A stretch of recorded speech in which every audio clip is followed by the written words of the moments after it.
So recently the podcast Talking Sopranos ended, and I just wanted to make a quick video giving some brief thoughts on it.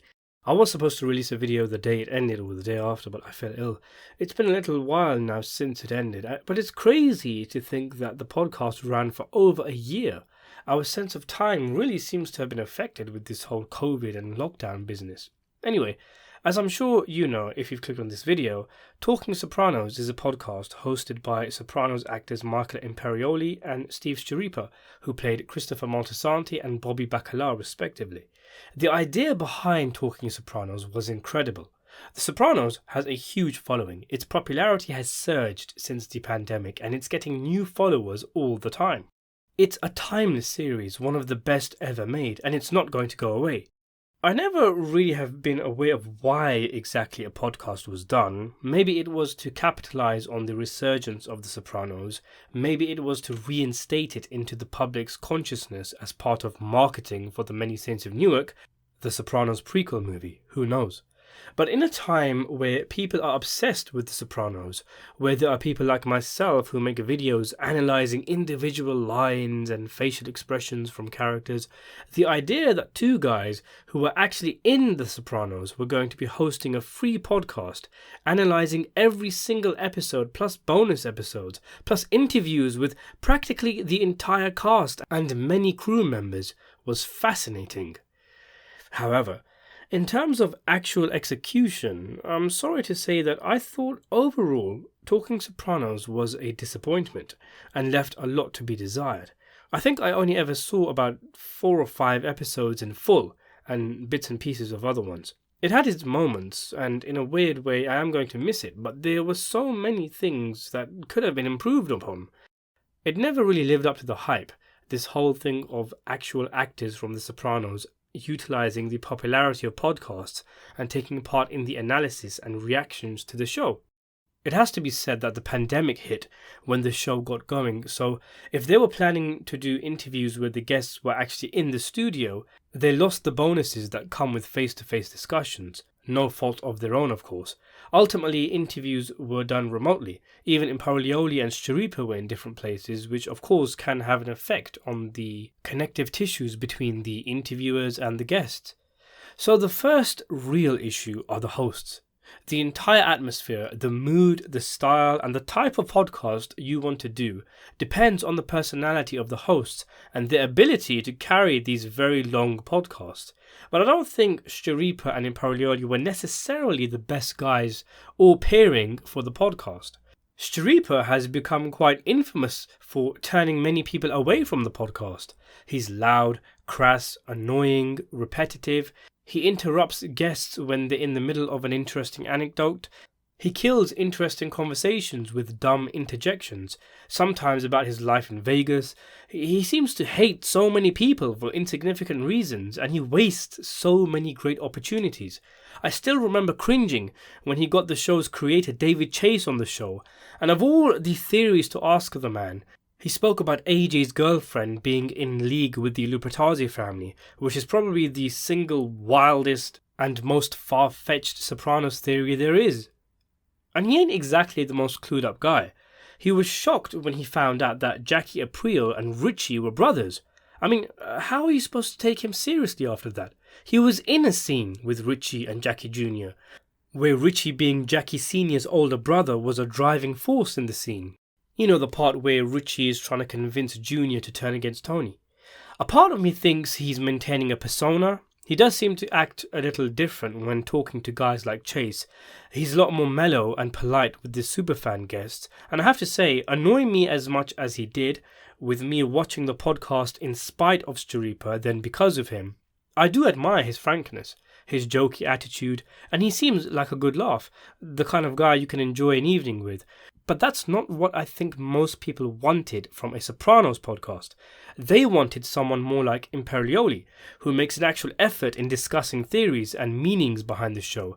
He seems far more in tune with the spirit of the show, and it is hugely frustrating to hear him discuss something and then Steve has to butt in and say something like, "Not everything is deep." You could tell that Michael got burnt out and stopped trying eventually, and the lack of chemistry between the two is painfully apparent, even if they are off-screen friends in real life. There's episodes where they look bored, where they make no effort in reading the sponsorship things. They just kind of look jaded after doing almost 100 episodes of this podcast. Michael is more of a kind of guy who I would have liked to host this thing, but even he sometimes seems like his head is slowly making its way to his ass by mentioning things like, oh, this actor making his debut in this musical Broadway show in the early 60s, or some vague, obscure tangents like that, which have a whiff of superiority and elitism about them. I mean, the clear difference between the two in terms of personality could work.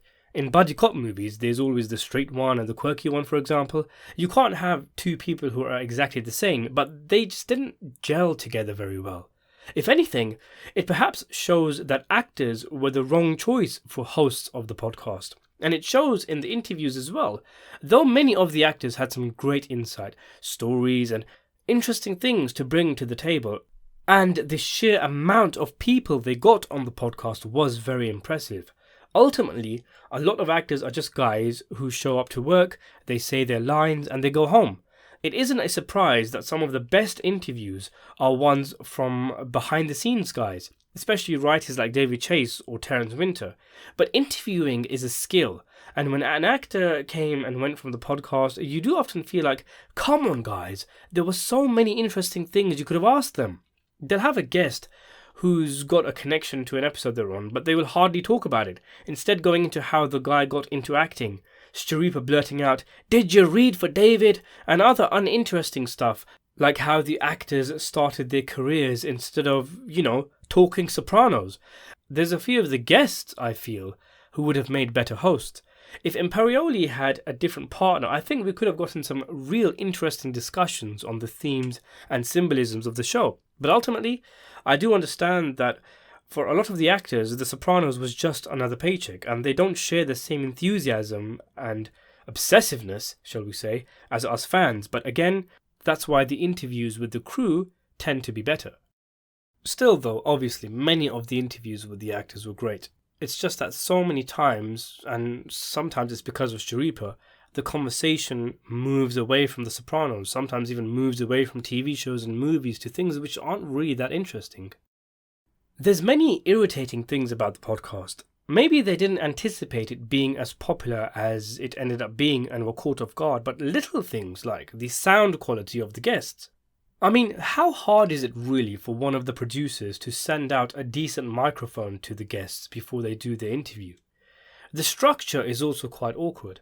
You might have a cold, stiff 10-minute exchange between the hosts, followed up with an interview, and then them sleepwalking their way through a sponsor advert, and then what is supposed to be an analysis of whatever episode they're on, but half the time they skip the juicy bits, and when Michael does make an effort, Steve quickly moves him on. And most of the time, it's a summary of the episode instead of an actual analysis. There's so many awkward moments, weird pauses, and it's not as if it's live, so there's no excuse. An editor should easily be able to smooth things out and give the episodes more of a tick. It's also very long. Some episodes are nearly 3 hours long. That's 3 Sopranos episodes. And someone like Steve talks so much, but says so little. So why not do what a lot of podcasts do and take interesting extracts and upload them as separate shorter videos? They started doing something like that in the beginning, but seemingly stopped. Even I did this. For the final episode, David Chase was answering much anticipated questions, and I thought it was crazy that audiences would have to sit through this 2.5-hour video and that these answers weren't copied onto a new separate shorter video, so I did it myself. It all just seems like a money-making machine for the duo, cobbled together by a team who didn't do the swellest of jobs. The Talking Sopranos book, which is essentially a series of transcripts of the podcast, further implies that money is the key motivation here.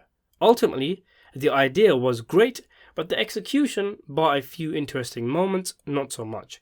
I'll always appreciate that it was done, but can't help but feel it could have been so much better. So what did you think of Talking Sopranos? Let me know in the comments below, and thanks for watching.